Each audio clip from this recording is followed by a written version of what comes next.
1 रुपया खर्चा नहीं, आपका बूथ मैनेजमेंट नहीं, आपके पास कोई प्लानिंग नहीं, उसके बाद भी हम लोग 10 सीटों पे 50,000 वोट लेके आए हैं। मायने हैं वो 10 सीट तो जीतेंगे ही जीतेंगे, उसके बाद भी बहुत सारी सीटें जहां लोग प्रत्याशी नहीं दिए थे, जहां लोगों ने ये कहा कि लोकसभा में दिल्ली देख रहे हैं, विधानसभा में हमारी ओर देखेंगे, इस बात की गारंटी है। झारखंड के गरीब छात्रों के लिए नियोजन नीति नहीं बनी है, बाकी उनके लिए नियोजन नीति बन गई है।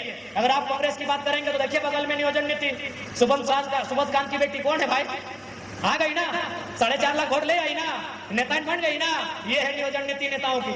आइए आंसू की बात कीजिए, संसद जी सांसद, पत्नी जी बन गई विधायक, बन गई ना नियोजन नीति। हेमंत जी की बात कीजिए, मुख्यमंत्री, भाभी विधायक गांडे से, बन गई ना नियोजन नीति। आप झारखंड की जो क्षेत्रीय दल है, आप उन्हीं को बोलिए, सबसे पहले जनरल से बोलिए कि इस बार सारा वोट आपको ही देंगे, लेकिन शर्त है बसंत सोरेन और कल्पराज सिंह को इस्तीफा दिलाइए। आप सुदेश जी से बोलिए इस बार सारा वोट आपको देंगे आंसू को, लेकिन शर्त है आप चौधरी जी से और मौसी जी से इस्तीफा दिलाइए। एनडीए इंडिया के बाद हम तीसरा विकल्प इस राज्य का बनने जा रहे हैं। एनडीए को आपने देखा, एनडीए दिल्ली में रहकर बात करती है, इंडिया को आपने देखा, इंडिया हेमंत बाबू के परिवार की बात करती है। चंपाई चचा को रहने देते 3 महीना कम से कम, तभी तो जानते हैं कि आप झारखंड की बात करते हैं। एनडीए को भी आपने मौका दिया, इंडिया को भी आपने मौका दिया, आप नौजवानों को मौका दीजिए जो झारखंड को चारागाह बनाने वाले, झारखंड को लूटखंड बनाने वाले, उनसे आंख मिला सके और इस राज्य के लिए नियम बना सके, पॉलिसी बना सके, ऐसे युवाओं को मौका दी। हमने पाया कि जिन जिन क्षेत्रों में मेरा वोट नहीं था, अगर उन गांवों में हम जा रहे थे, बुजुर्गों का आशीर्वाद ले रहे थे, लोगों से मिल रहे थे, मेरा हर एक बूथ में वोट आया। जबकि वहां लोग सोचे नहीं थे, हम लोग सोचे थे कि ना ये बीजेपी का कोर वोटर है, ये फलाना पार्टी का कोर वोटर है, ये लोग तो टूटेंगे ही नहीं, लेकिन वो इंतजार कर रहे थे कि लड़का आएगा कब। और हमें लगा कि एक दिन में हम 10,000 वोट प्लस कर रहे थे, क्योंकि एक दिन में लगभग 20-25 गांव जा रहे थे, और एक एक गांव में, एक एक क्षेत्र में लगभग 500-700 वोट हम प्लस करते थे।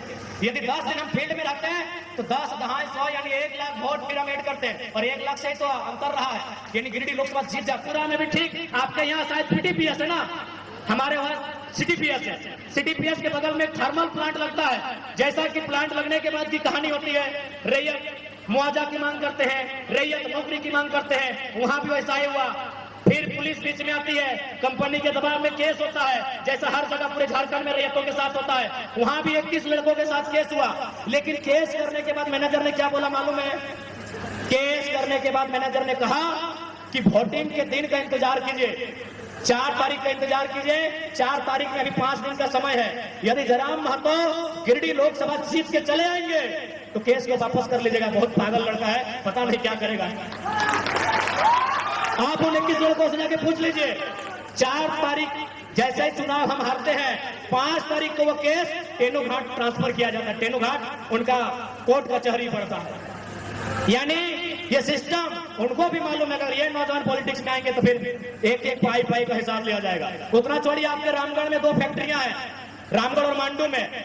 उन्होंने अपने वर्कर को छुट्टी दे दिया था, जबकि उन्होंने कहा सर हम लोग तो वोट दे दिए हैं संजय जी को। बोला नहीं आप गिरिडीह जाइए और अपने रिश्तेदारों को कहिएगा कि जयराम महतो को वोट नहीं करना है। अब आप किस रूप में हमें ले रहे हैं मुझे नहीं मालूम, लेकिन जिन्होंने झारखंड को लूट के रखा है वो सीरियस ले रहे हैं और चुनौती के रूप में ले रहे हैं। उन्होंने 2 दिन छुट्टी दिया था अपने वर्कर को कि जाइए और किसी रिलेशन के यहाँ रात रहिए और सुबह बस इतना बोलिएगा कि जयराम महतो को वोट ना करें। उनकी हालत खराब है, क्यों मालूम है? उनको भी मालूम है वो जीतेगा गिरिडीह में, लेकिन पंगा हजारीबाग में भी लेगा। इसलिए हम लोग एक बात विश्वास करके देखिए, आज जो घटित हो रहा है इस राज्य में, उस तस्वीर को जरूर बदलेंगे। ये बात तो हम आपको कह के जाते हैं, क्योंकि आज ये कार्यकर्ता मिलन समारोह भी है, तो थोड़ा सा हम ये भी कहना चाहेंगे, क्योंकि यहाँ जो लोग आए हैं वो गिने चुने लोग हैं, चाहे हमारी बहनें हैं, हमारी माएँ हैं, या फिर हमारे अभिभावक हैं, हमारे नौजवान साथी हैं। यहाँ कार्यकर्ता लोग आए हैं। देखिए, नेता का चुनाव जीतने में कभी रोल नहीं होता है। न संजय जी हर एक बूथ में गए हैं, न जयराम महतो हर एक बूथ में गए हैं। चुनाव जीतने का काम कार्यकर्ता करते हैं, केडर करते हैं। यानी यहाँ आप सभी कार्यकर्ता आए हैं, ये कोई जनसभा नहीं है, ये कार्यकर्ता सम्मेलन है। इसलिए मैं आपसे कहना चाहूंगा, मैंने बचपन में एक फॉर्मूला एक इंग्लैंड के कोच से पढ़ा था। उन्होंने कहा था कि किसी भी चीज को आपको जीतना है, क्योंकि वो क्रिकेट टीम के लिए कह रहे थे, लेकिन आज हम चुनाव के संबंध में कहेंगे कि अगर जीतना है तो आपको 3D का फॉर्मूला के साथ चलना होगा। पहला डी से होता है डिटर्मिनेशन। डिटर्मिनेशन को हम लोग हिंदी में बोलते हैं इरादा। इरादा यानी अपने मन में ठानना कि हाँ, हमने मन में ठान लिया है कि रामगढ़ विधानसभा से जेपी केसस को जिताएंगे तो जिताएंगे, मांडू विधानसभा से फलाना को उसके लिए मेहनत करेंगे तो करेंगे। ये होता है डिटर्मिनेशन यानी इरादा, जो हम मन में ठानते हैं। दूसरा डी से होता है डेडिकेशन।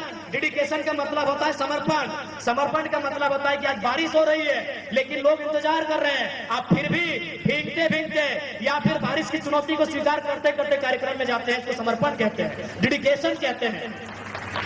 और आप जब इस कमरे में बैठे हैं ना, यहाँ डिटर्मिनेशन भी दिख रहा है कि आप संकल्प लेके आए हैं कि जब तक जयराम बाबू अपना भाषण खत्म नहीं करेंगे हम लोग घर नहीं जाएंगे। आप डेडिकेशन में भी बैठे हैं, आपकी ओर एक भी पंखा नहीं है, आप पंखे को घुमा रहे हैं लेकिन फिर भी बैठे हैं, इसे डेडिकेशन कहते हैं। लेकिन एक चीज की कमी है इस लाट में, डिसिप्लिन कहते हैं। डिटर्मिनेशन साफ साफ दिख रहा है, आगे भी दिख रहा है, पीछे भी दिख रहा है, बाहर बैठे उनमें भी दिख रहा है, डेडिकेशन भी दिख रहा है। थोड़ा डिसिप्लिन नहीं दिख रहा है, हो सकता है हम में भी नहीं दिख रहा हो।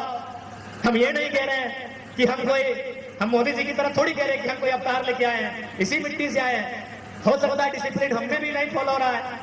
तो इसलिए अगर चाहते हैं कि विधानसभा के चुनाव में फतह हो तो डिटर्मिनेशन, डेडिकेशन के साथ साथ हमें डिसिप्लिन मेंटेन करना होगा। यही चुनाव में हमारी खामी यही रही। चुनाव लोकसभा में हम लोग और बेहतर कर सकते थे, हो सके तो सीटों को जीत भी सकते थे, लेकिन थोड़ा सा डिसिप्लिन में कमी रहा, इस बात को स्वीकार करना होगा। इसलिए एक मूल मंत्र यह भी रहेगा हमारे तमाम कार्यकर्ता के लिए, 3D, determination, dedication, the last discipline.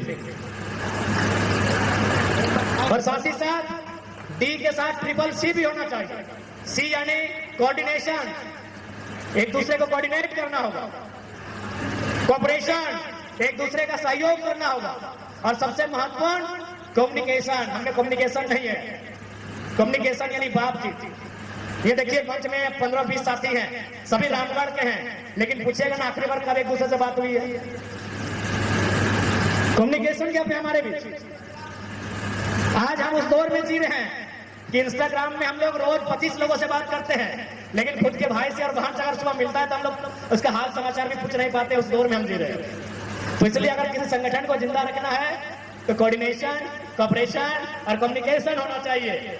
No doubt हम लोग कोऑपरेशन करते हैं, भले मन में नहीं है लेकिन पार्टी के नाते कोऑपरेट भी करते हैं, लेकिन जो कम्युनिकेशन है उस कम्युनिकेशन में अभाव है। हम एक दूसरे को बात करना पसंद नहीं करते हैं, एक दूसरे से मिलना जुलना पसंद नहीं करते हैं। इसलिए देखिए, आप मुखिया के चुनाव में नहीं आए हैं, आप मुखिया का चुनाव लड़ने के लिए नहीं आए हैं, आप विधानसभा का चुनाव लड़ने आए हैं, आप एक राज्य को बनाने का चुनाव लड़ने आए हैं।